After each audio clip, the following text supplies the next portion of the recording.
Rick wants to know what your favorite romantic movie is, and also what your favorite romantic duo in a movie is.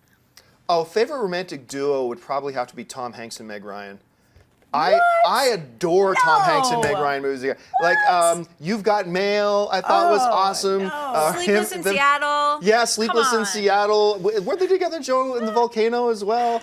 Like they had such amazing chemistry together on screen. So let me think about for a second about my favorite romantic movie, but my favorite duo is those two. You seem very opposed to that notion. What do you think? I liked them in Sleepless in Seattle, not so much in You've Got Mail. It I seemed love like them they in You had Got Mail. I liked that movie, but I felt like the chemistry wasn't really believable there. But for my cheesy romantic movie, well, it's not really cheesy, but it's one that somehow gets me here, is Romeo and Juliet. The version by Baz Luhrmann. I really, really like that. And I'm a huge fan of the 90s in general, so that's just like a 90s movie. In terms of the speak and the way that it looks and the mise-en-scène, I love that movie so much. In terms of my favorite chemistry or couple, I'd have to think about that. That's why I'm not sure. I'd have to think about the duo. The one thing, though, about Sleepless in Seattle and You've Got Mail, I'm not trying to defend either one, but in Sleepless in Seattle, they don't even, like, meet until the very end. Yeah, and like you've got still chemistry. It was crazy. I'm weird when it comes to romance, because like my romantic film. You remind me right now of Liam Neeson as bad cop in Lego Movie. Do you see how I'm making the quotation marks with my claw hands? So it's not a typical like romantic movie. I think a movie like Cold Mountain is like a romantic movie to me. It's like this big sprawling epic that has a romantic element to it, but it's not the total central focus Kind of like point. Brokeback Mountain. Yeah, that was a good movie. Sprawling epic. I just rewatched that one. That's why it's in the forefront of my mind. I was like, this is a beautiful movie. Oh, and there's guys having sex in a tent. Speaking of Baz Luhrmann, one of my favorites of all time that really just pulls out my heartstrings is Moulin Rouge.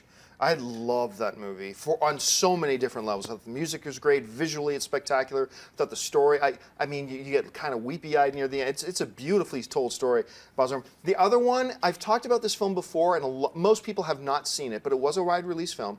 It's David Duchovny and Minnie Driver. It's a movie called Return to Me. It is devastatingly awesome. It's so great. Basically, David Duchovny loves his wife. He has a wonderful relationship, and she dies very early on in a car accident, which devastates him. Minnie Driver is a woman who gets a heart transplant from Duchovny's wife, and then like a year later they meet. It sounds weird. Watch it. It's called Return to Me. It's funny. It's warm. It's engaging. It's a beautiful film. So, and probably the best scene I've ever seen in a movie between a man and his dog. I'll just say that. If you've seen the movie, you know what I'm talking about. Get out of here, Dennis. I have one more that I just thought of. Amelie. I love that movie. Oh, yeah, Amelie's beautiful. Yeah. Beautiful. Beautifully shot. I love Audrey Tautou, and I thought it was a really great film, too. All right, let's take a couple more. KB wants to know, hey, AMC movie crew, do you think we will ever see a remake of the Clint Eastwood character, the Man with No Name? Oh, yeah, no doubt. As soon as Westerns become more in trend again, and I think they probably will in the next couple of years, we'll start seeing some people wanting to do some Clint Eastwood remakes. I don't have any doubt about that, do you? I feel like the future of Westerns is space movies. I feel like that's the final frontier, and that's where the progression is going, so maybe in space. That's what they said. A lot of people said that about Star Wars when it first came out. It's like a space Western in many ways. Probably in the future, maybe not anytime soon. Probably like yeah, 10 I don't years. think. Yeah. All right, what's next? Tyler Hudson wants to know, do you think the Death of Superman storyline could work in a Man of Steel sequel or Justice League?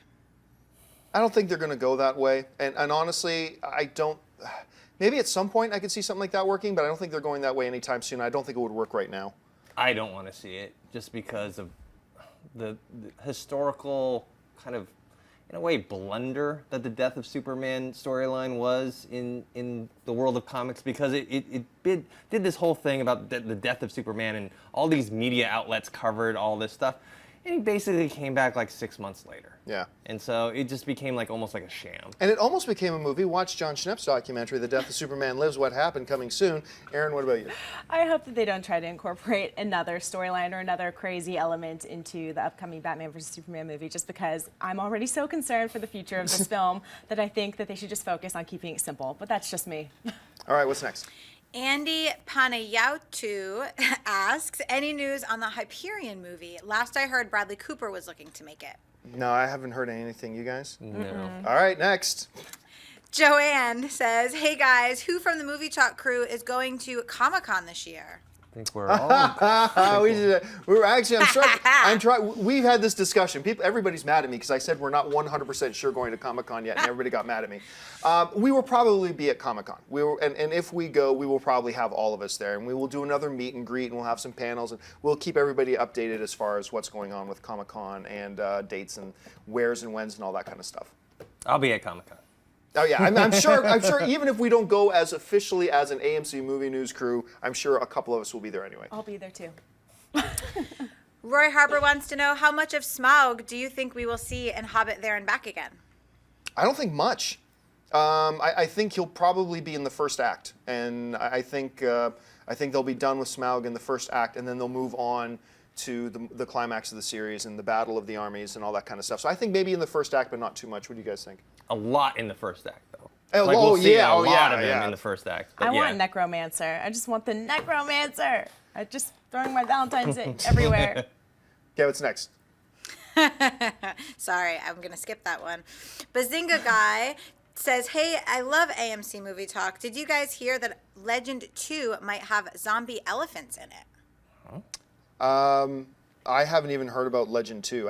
I don't believe that. I don't believe it either. Okay, let's take two more. Matt Wright wants to know if we will ever see a Book of Mormon movie.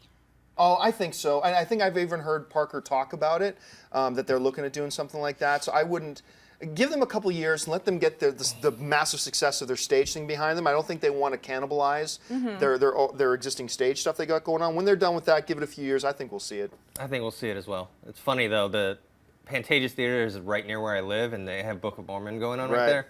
I still haven't seen it. Yeah, I'm actually going to see it Oh, in a couple really? of days. Nice. I have tickets. I'm so You can excited. let us know how it is. Yeah, we'll fill you guys in. All right, last question. Mr. Crouchy Man says, hey guys, do you think we will ever get a remake or sequel of the Goonies or the Monster Squad? Sequel, no. No, we're not going to see a sequel to the Goonies. I'm just going to stick with the Goonies on this one. Remake, yes. I do believe we're going to see remake probably within the next 5 years. I think we will. It's hitting that. It's just a classic, cult classic, whatever. And there's a lot of things you could do with a remake with that one right now. So I would think we would see remake. What do you guys think? I love the Goonies. I watched that movie on repeat when I was a kid. Yeah. They had actually talked about a sequel for a while because they had a reunion and they talked about it, but then it fell apart. And I think they were just going to play, you know, their same characters, just older, and then of course they probably have their own kids that went on the adventure. But remake is much more likely. Yeah, I definitely think we'll see a remake. Monster Squad, I don't know, but Monster Party is a property that could definitely use a remake or a reboot, an update, etc. You guys know that one? No. They animated the old school, all the monsters. No, but I'm glad you know it. If you like this video, be sure to give it a thumbs up and don't forget to subscribe to AMC Movie News on YouTube. It's free and a great way to stay updated with all the latest movie news and check out our daily show, AMC Movie Talk. Also, don't forget to check us out on Facebook and Twitter to stay in the loop for our special prizes, giveaways, and contests.